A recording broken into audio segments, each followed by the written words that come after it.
Hey, welcome to this webcast. Today we are going to interview author Laura Beers about her new book, Saving Shadow, and that is her right there. So we're excited to bring this to you. So Laura, can you just give us a quick synopsis? I know this is every author's least favorite question, but give us a brief overview of what your book's about.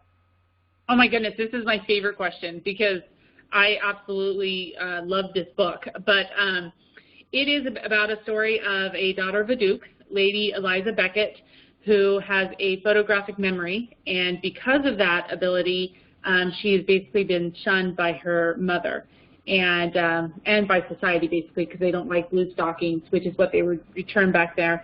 And anyway, she was kicked out of the abbey at a young age to go live with her uncle, who happened to be English chief spy master.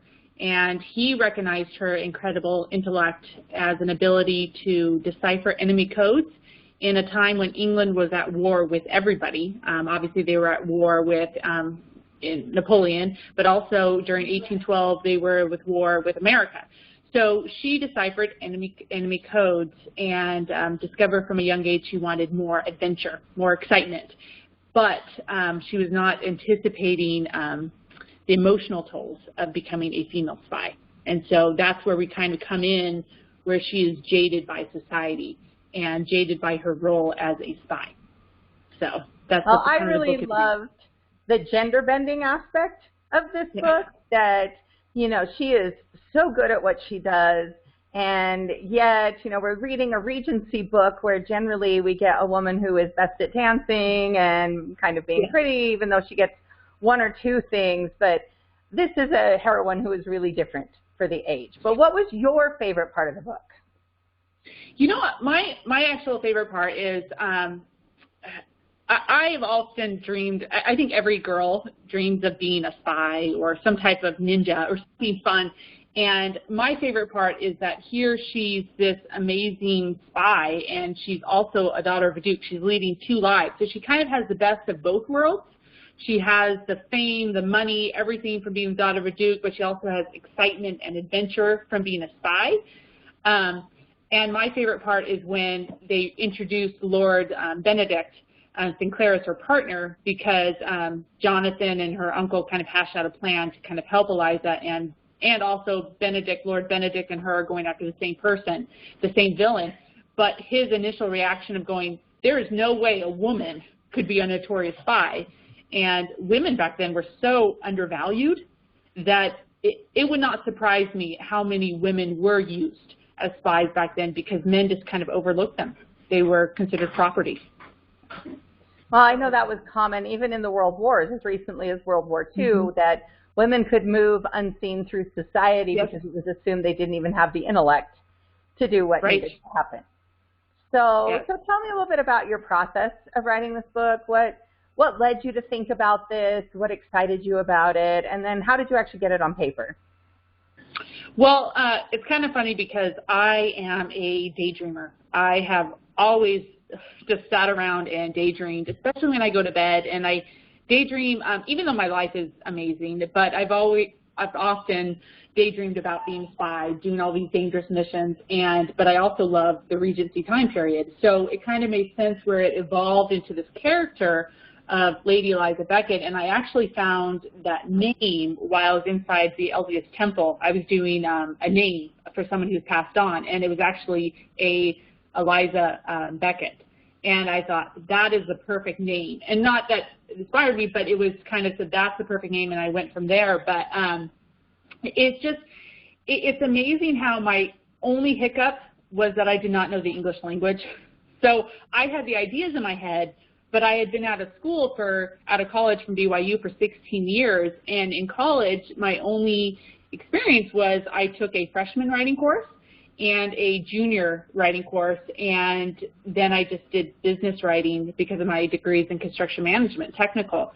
So I didn't really have the mindset, so I would be reading all these books, these amazing authors, obviously Eden and Moore and Connolly, and I'd be reading these books, and I thought, I would love to write the story, but I can't write. And so I started writing, and I got smart friends to help me, to remind me about basic writing experience, and then it just kind of evolved, and I started getting better, and my sentences make more sense, and I work from there. But I just love daydreaming. I love these stories, and when I go running, I'm constantly thinking of new stories to write down. Oh, well, that's fantastic. I think you did a great job. So what would you say now is some of your writing inspiration? What books do you love? Kind of where are you grabbing ideas from in the ether? Well, actually, just before I continue I actually have my second book is with the publisher right now. And my third book is actually getting ready to go into my editor's hands. It's all part of the series. Because in the first book, we meet Lady Eliza Beckett and also her brother, Lord Jonathan. And the second book is about Lord Jonathan. It's like one big arc, and the despicable French, you know, and their spies and all that. I'm saying in the French War, obviously, was going on. But inspiration, obviously, like I said, I love Eden. I love Moore. I love Rebecca Connolly.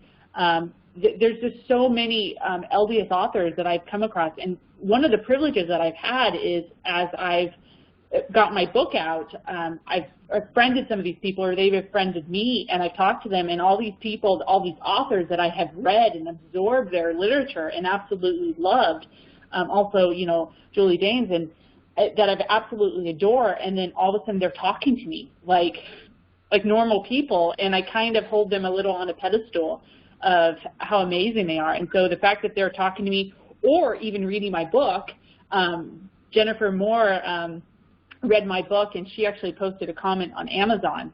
And when I saw her name, I just got so excited. I thought, well, maybe there's another Jennifer Moore that I gave a book to. But she gave me a 4 out of 5 stars, and I thought, I cannot believe that she has the time to read my book, because I just love her book so much, and I want her to keep writing because I love her book. So stuff like that. That's really great. All right, so just one last question, but what do you hope writers take away from this series? What do you hope is their lasting impression of your book and the things that you've written? Well, one of mine is, like I said, I love the Regency time period, but I also feel that women, especially through the generations, are extremely intelligent, and they have a very interesting skill set, and that women back then were not just property. They just not look good on arms, and they did not coyly sit in the drawing rooms. They actually did stuff, and I think it wouldn't be quite out of the realm of having actually female spies back then. But it's meant to be fun, lighthearted read, even though in my first book I have got some reviews because it deals with white slavery in the first book about women who were plucked off the street. That happened.